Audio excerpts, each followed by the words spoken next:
The film starts in the evening at an orphanage located in London. The matron of the orphanage is about to lock the door but spots a magazine that was left outside alongside the mail. The matron picks up the magazine and neglects to lock the door. Meanwhile, Sophie, a young girl who is concealed under her blanket on the stairs, observes this and waits until the matron is completely out of view before going to lock the doors herself. After securing the doors, she approaches the clock and adjusts the minute hand to 3 a.m. As she makes the adjustment, she explains that 3 a.m. is the witching hour when she is the only one awake, but the matron believes it to be midnight, while the other girls in the orphanage think it's either 1 a.m.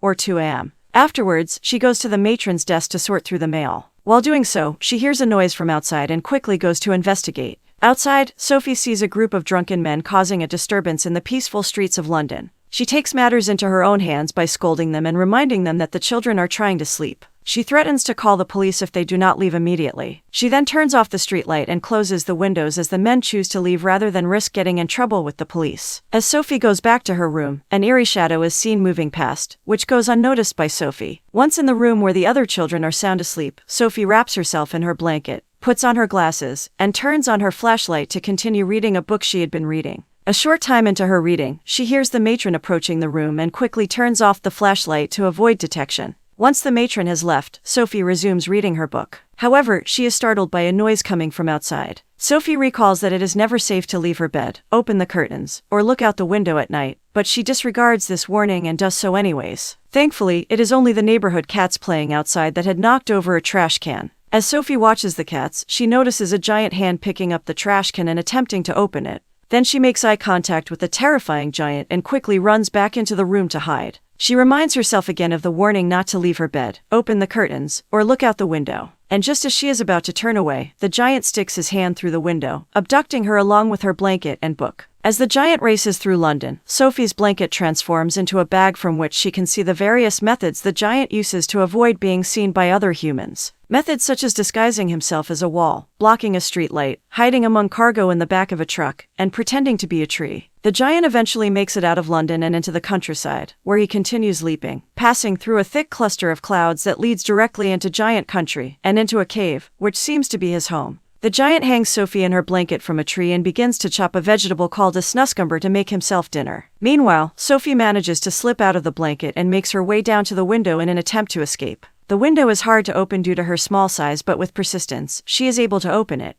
However, she accidentally kicks a thimble on the table and quickly grabs it instead. Thankfully, the giant doesn't hear her, so she takes the thimble, which is as large as a bucket, and attempts to leave in another direction. But she ends up knocking over his sewing tools from the table, alerting the giant. He turns to her and tells her that she cannot leave without wings. He then pushes the window, which sends Sophie flying into the pan he is holding. The giant continues to prepare his dinner, and Sophie inquires about her whereabouts. He tells her she is in giant country, but Sophie does not believe such a place exists. Suddenly, she is startled by sounds from outside, coming from other giants with names such as Fleshlampiator, Bone Cruncher, Manhugger, Child Chewer, Gizzard Gulfer, Meat Ripper, Maid Masher, Blood Butler, and Butcher Boy. Sophie becomes frightened and pleads with the giant not to eat her, but the giant chuckles and assures her that he doesn't eat humans. Sophie then reminds the giant that she was taken without her consent, which he doesn't deny. He acknowledges that her parents must be worried about her, but Sophie informs him that she has no parents and that he had taken her from an orphanage, which the giant was unaware of. Sophie reveals to the giant that she had been unhappy at the orphanage as the matron was ineffectual, and there were many strict rules with harsh punishments for breaking them.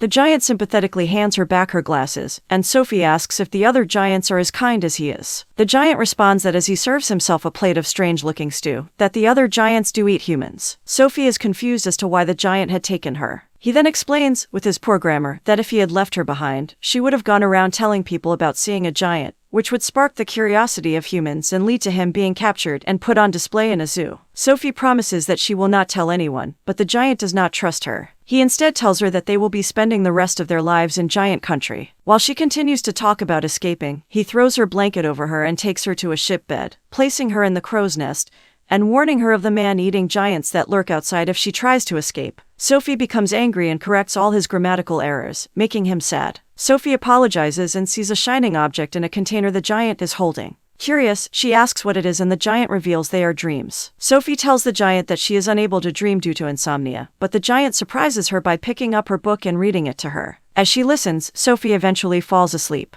The giant goes to a room where he has stored all of the trapped dreams. He plays around with some of the containers. Meanwhile, Sophie wakes up to the giant's snores and manages to escape out of the window and out of the cave. But, as she tries to flee, she is confronted by a giant who is in deep sleep and tries to eat her. She comes across her giant friend and begs for his assistance, but he closes the door and she is swallowed by the giant. Suddenly, she wakes up from her dream, realizing it was not real. She quickly realizes that the giant caused the dream and tells him that he didn't need to make it so frightening. The giant reminds her again that she would be in danger if the other giants were to spot her. As they converse, the giant picks up a drink called Frog Scuttle and notices that it's fizzing in an unusual way. Sophie points out the bubbles and says that bubbles typically rise, but the giant tells her that it will only lead to burping. Sophie then explains that if the bubbles go down, it will also result in unpleasant gas, but the giant explains that it is a symbol of happiness. He drinks from the bottle and lets out a loud fart. At that moment, another giant named Fleshlampiator bursts into the house and asks the giant who he was talking to. Sophie quickly hides behind the frog's gottle. Fleshlampiator has an injury and demands immediate attention.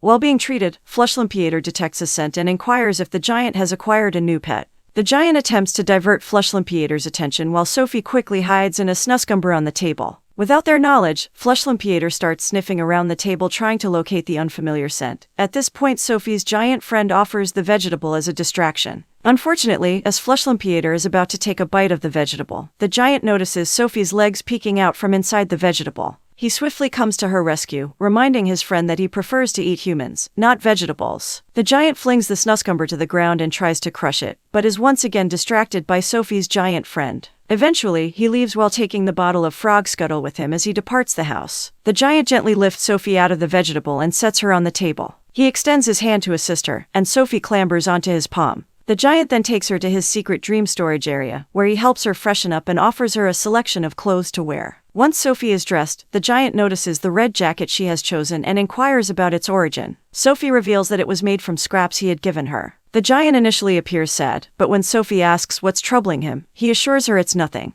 He then cradles her in his hands as he leads her to a room. When Sophie asks what he does, the giant informs her that it's a big secret that he cannot reveal. Despite this, Sophie insists on knowing, as she will be living with him forever. The giant explains that his job is to capture dreams and places Sophie in a tree hollow he had made especially for her. Sophie immediately asks to accompany him, but the giant declines, reminding her that she would be in danger from other giants. Despite the giant's refusal, Sophie fears she will be eaten if she stays put, so she persists in asking to go with him. After much persuasion, the giant agrees. As they exit the cave, the giant warns Sophie that they must avoid being detected by the sleeping giants. He cautiously attempts to sneak past them, but they are caught by the giant called Fleshlampiator. Sophie tumbles and quickly seeks refuge in a nearby vehicle, dropping her blanket in the process. Meanwhile, the other giants turn Sophie's friend into a makeshift football, tossing him around for their own amusement. As the giants come up with new game ideas, one of them snatches a car, while the other giant grabs two vehicles, including the one Sophie is hiding in. Both giants head off in opposite directions. The one with the car that Sophie is hiding in converts the cars into roller skates, placing Sophie's friend on top of the other car, which is pushed towards the incoming skater. Sophie, seeing that they are about to collide, quickly turns the vehicle away, avoiding a potential disaster. As the giants continue to play their new game, it begins to rain. Being fearful of water, they all retreat, enabling Sophie's friend to rescue her. After they leave, one of the giants discovers Sophie's blanket stuck to his leg and, upon sniffing it, they realize that there is a human in their territory. Meanwhile, Sophie and her giant companion walk through another dense cluster of clouds and emerge in the land of dreams, where it is already nighttime.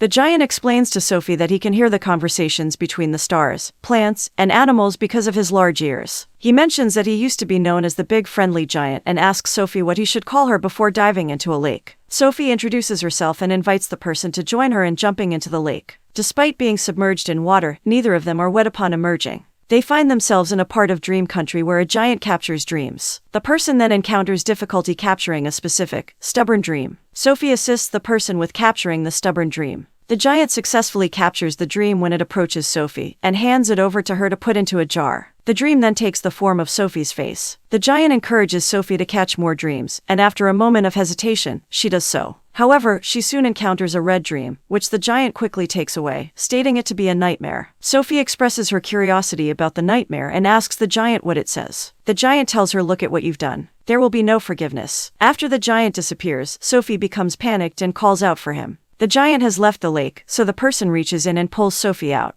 As they exit, Sophie decides to nickname the giant BFG. they eventually arrive in London where the giant stops at various homes to deliver dreams. BFG asks for Sophie's opinion on whether to give a nightmare or a dream, but Sophie requests that he give only happy dreams to the families. BFG complies and distributes pleasant dreams to the occupants of the house. During the dream delivery, BFG informs Sophie that he is as old as the earth, and that giants do not have parents. He also tells her that he can hear the hearts of children, including hers. As they observe the little boy, BFG describes to Sophie his dream of being friends with the President of the United States, which she finds amusing. After leaving London, BFG and Sophie come across other giants leaving the city. They discover that these giants have been kidnapping and consuming humans. Suddenly, Sophie realizes that she left her blanket in giant country, which worries BFG. The scene then shows Sophie waking up from her sleep in front of the orphanage. Sophie comes to the realization that her experience was just a dream, and asks BFG why he gave her the dream. She screams but doesn't get a response, but BFG appears and reminds her that she left her blanket in giant country,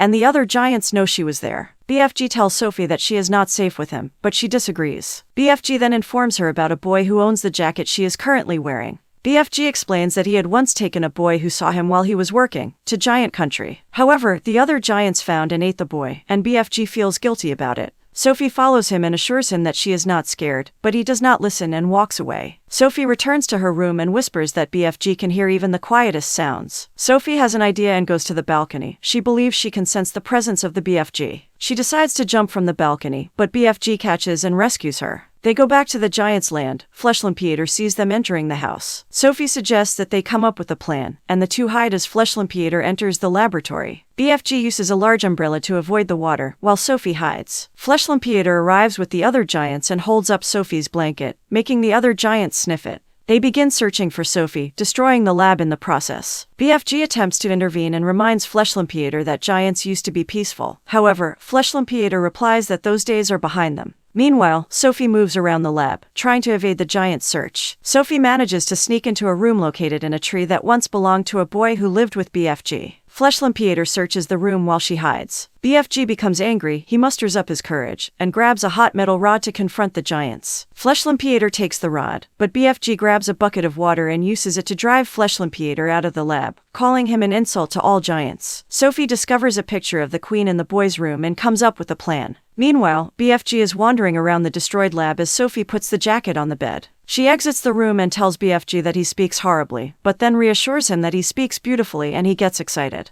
As BFG talks to himself, Sophie gets his attention and announces that she has a plan. Sophie suggests that they visit the queen and request her assistance. They work with undamaged dreams to create a dream that they will give to the queen. BFG takes out a nightmare and combines it with various other dreams that Sophie suggests. He includes a part of himself and Sophie in the dream. He puts it in a jar labeled for the queen, and keeps mixing while Sophie explains how she will appear on the queen's windowsill, and BFG will introduce himself as her humble servant. Initially, BFG is hesitant, but they eventually disguise themselves as statues in Buckingham Palace. They evade a guard and move around the palace. BFG listens to the breathing of everyone to determine the queen's location. They reach her room, BFG opens the window, and he uses his unique trumpet to put the nightmare into the queen's room, where it enters. The queen has a dream about giants and wakes up in shock the next morning. Mary, the queen's maid, enters the room and the queen tells her about her nightmare. Mr. Tibbs, the queen's butler, enters with her breakfast, snaps his fingers, and the dogs quickly leave the room. The queen mentions that she dreamt of man-eating giants that were taking children from their bedrooms and eating them. The queen recalls the names of some of the giants from her dream, and a strange voice, which sounds like Sophie's voice, reminds her of one of the names. Mary reads the newspaper and notices that children are disappearing. The queen finds it hard to believe that giants are eating children, and she abruptly orders Mary to close the curtains. As Mary closes the curtains, she screams and they see Sophie on the windowsill. The queen states that she dreamt of Sophie being on the windowsill, and Sophie explains that BFG, who she refers to as her best friend, is hiding in the garden. Mr. Tibbs orders the guards to be on alert, and the queen remembers her nightmare, and understands that Sophie and BFG need her help. Sophie makes the queen promise to not harm BFG, and calls for him, but he is hesitant to come out. The others start to doubt Sophie's story. They ask her to step down from the windowsill, but she refuses and screams for BFG to be brave. BFG finally comes out from the trees, and several guards surround him. Sophie reminds the queen of her promise not to harm him. Sophie calls out to Mr. Tibbs and he orders the guards to stand down, his hands shaking with fear. BFG approaches the queen's window and introduces himself as her humble servant. He says he has come to help her, and she suggests changing out of her night clothes. The queen contacts various people, while Mary helps Sophie get cleaned and dressed. She goes into the dining hall with Sophie and a butler shows BFG inside. They sit down and begin to eat, with BFG seated on a chair on top of a piano. The butlers bring in a ladder to reach the top of the large table and give BFG a shovel and pitchfork to use as utensils. However, after trying the food, BFG declares that he will not eat. The butlers serve coffee, but BFG spits it out because he dislikes it. He then takes out a bottle of frog scuttle from his bag and presents it as a gift. Mr. Tibbs informs the Queen that the generals have been briefed and they all enter the room. The Queen tells them that they have only one opportunity to enter the land of giants. They show BFG a map and ask him to locate the giant country. He tells them that it is not on the map and offers them frog scuttle. They drink the beverage while some people play bagpipes and everyone lets out a fart. The Queen stands up and announces that they are going to the giant country. BFG runs away from London and is followed by multiple helicopters. He goes into a group of clouds and the helicopter's radar starts to malfunction as they pass through. They decide to pause and BFG and Sophie go inside his house. Sophie asks BFG if he has a plan, and he brings out the nightmare that she had captured. He says he will use it to stop the other giants. If it is successful, the giants will awake feeling remorse for their actions. Sophie sees her dream in a jar, with the heart's desire written on it. They sit outside while the giant sleeps and she asks about her dream. He tells her that there will be much success, but also some despair in her life, but she will always remember her good deeds. BFG tells Sophie she will wake up, but not in the giant country because she has more dreams to catch. She asks if he will still be able to hear her, and he reminds her of his giant ears. Sophie holds his pinky with her hand and says it is time. BFG realizes he left his trumpet in the palace, and Sophie takes the nightmare. She runs to the sleeping giants and Fleshlampiator wakes up as she attempts to open the jar. She breaks the jar and the nightmares enter the giants, causing them to panic as they wake up. Fleshlampiator blocks the nightmare from entering him and tries to strike, but BFG intervenes. He grabs BFG as he tells him to stop and Fleshlampiator tries to hit him, but the army arrives. The army captures the giants as Sophie runs around the field to avoid being hit. BFG grabs her as Fleshlampiator moves closer to her, and he is carried away. Sophie describes how the giants are taken far away to an isolated island and are dropped in the water near the island. They leave only seeds as the giants' food source, and Sophie states that they will have to adjust to it. In the end, Sophie is adopted by Mary and wakes up. She tells that she had a dream where she saw BFG leaping away. She could see his beautiful garden and inside his house where he cooked delicious stew. She mentions that she talks to him when she feels lonely because he always listens. She greets him good morning and BFG hears it from his house and smiles. Watch next and discover a vertical prison where food is served on a platform and each prisoner has only 2 minutes to eat as much as they can, after which the platform moves the food down to the next cell. Please subscribe and turn on notifications to see more videos like this. Thanks for watching.